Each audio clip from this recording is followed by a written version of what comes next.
Welcome to time 24/7.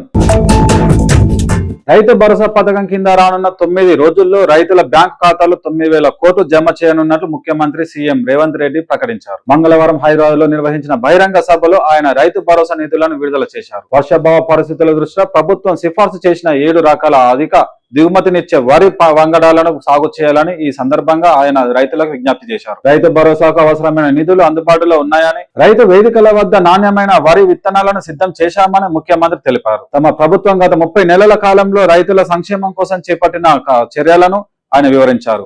25.35 లక్షల మంది రైతులకు సంబంధించిన 20,000 కోట్ల రుణాలను మాఫీ చేశామని గుర్తు చేశారు. ఇప్పటి వరకు రైతు భరోసా కింద 36,000 కోట్లు జమ చేశామని, ఇందులో తాము అధికారంలోకి రాగానే విడుదల చేసిన 7,000 కోట్లు కూడా ఉన్నాయని పేర్కొన్నారు. రైతుల సంక్షేమం కోసం తాము నెలకు 6,000 కోట్లు ఖర్చు చేస్తుంటే గత బీఆర్ఎస్ ప్రభుత్వం నెలకు 2,000 కోట్లు మాత్రమే ఖర్చు చేసిందని పోల్చి చెప్పారు.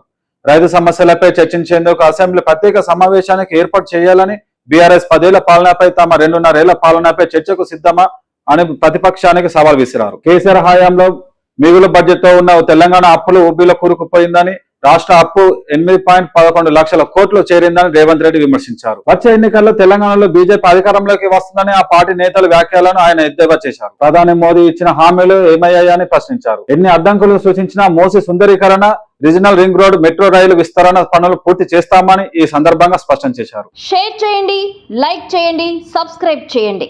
మరిన్ని వీడియోల కోసం బెల్ సింబల్ పై క్లిక్ చేయండి.